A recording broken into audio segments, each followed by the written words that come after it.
Ah, crap. Did she really die? It's gonna be really awkward to watch the anime.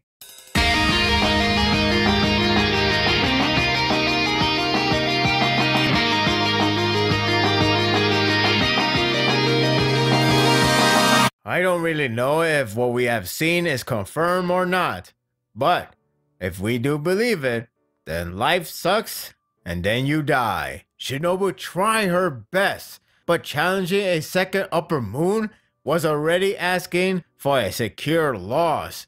One revenge has failed, but a new one has spawned. Actually, there are now two personal stories going on here. This was an intriguing setup chapter for the next two bouts starring non-pillar slayers. As soon as the chapter begins with a cover page of the two sisters, it already set off for a depressing end. The flashback reinforced that claim. Damn it to hell. I know she was on the verge of death, according to Doma with his punchable face, but it's a case of hopefulness to believe otherwise. Sadly, it's not meant to be. It ensues a heartbreaking and depressing defeat for Shinobu.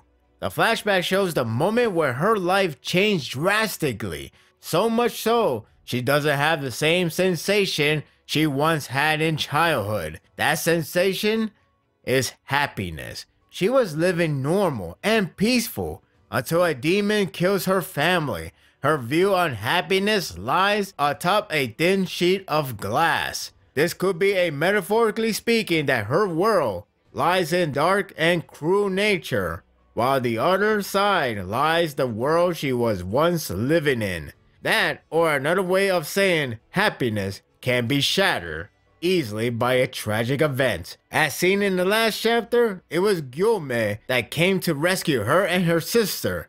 This moment inspired her to grow stronger and protect those whose happiness isn't shattered.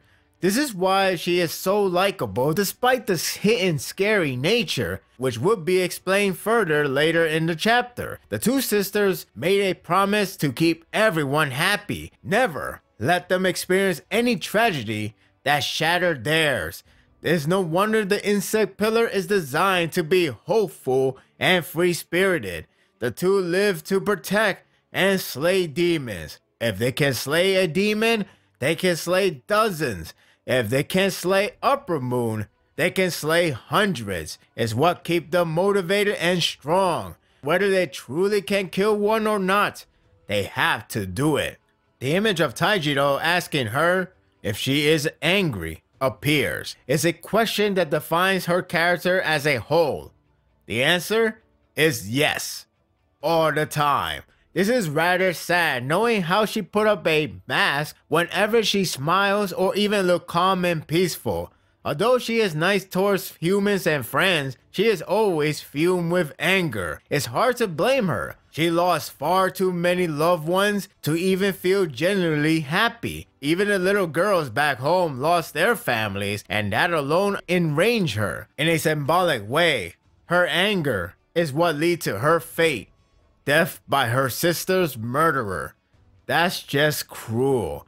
Doma pissed me off so much in this chapter. It's due to the mix of sadness for Shinobu's loss and the way how he tries to look innocent while taunting her with painful words. For starters, he hugs her out of pity. Your opponent showing pity is the worst. He mocks her hard effort so harshly, with a smile no less. He calls it completely pointless, including the last strike that he brushed off easily. He even insults her by calling her weak and stupid. Nothing like her sister at all. But it's all fine with him, because that made up the reason to eat her. His death is going to be so rewarding when that time comes. He asks for her final word, in which she replies, "Go to hell." At least she got her last word out of range out, so kudos for her to stay strong to the very end. Kanao does enter the scene at last, which got me a bit hopeful. But judging by the sequence, it's too late. Shinobu sends a hand signal towards her. Not sure what it indicates. It could be a sign to use that attack that can kill Doma. Not sure how it works, but that's the element of surprise setup. Doma puts an icing on the cake of hated character by crushing her back or neck.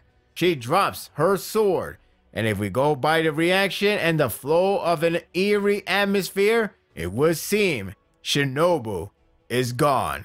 In front of Kanao, no less. This sucks. Kanao is in range, the most expressive moment so far, and charges head-on with flower-breathing fourth form, Crimson Hanagoromo. I believe this is her first action as well, or at least a major one. She has been slowly developing throughout the series. She became lively like a person. It's sad that life was going places until this happens. She attacks, but misses Doma. Speed is key to defeat him, though I don't know if she is fast enough to harm him. Because of a new challenger appears, Doma absorbs Shinobu for later snacks. Now, if we were to believe that Shinobu isn't dead, rather unconscious, then perhaps there's hope. Sort of. It's interesting that he keeps her body rather than chowing down immediately. Because of this, maybe this would indicate that Shinobu is only out and is up to Kanao to save her. That would raise the stake even if currently is already high enough. If she's dead, then this battle could lead to Kanao retrieving her body for a proper burial. It would be a total tragedy if Shinobu was killed and eaten. Nothing to mourn over. We will have to wait and see how this follows up. Doma is so dislikable at this point, but he does make a really good villain. His rotten attitude, despite how nice he appears, his harsh insults, and the face that needs to get fractured is all it needs to wish him for the worst. This is her first major battle. She has undergone a slow development to the point she must fight. This could be really interesting. Even more so for the aftermath if there's more story to explore. It's like witnessing a birth of a heroine. Granted, Nezuko is the main heroine and female characters are treated really well, but this could be Kanao's uprising. It looks like the next chapter will shift focus entirely on Zenitsu though. Not that it's a bad thing, especially with this intriguing setup for the next battle. He has been appearing more serious than before, and he's conscious. We now know why. He finds the demon he was looking for. But this one was his former senior. It is Kaigaku, thrilled to meet Zenitsu once again.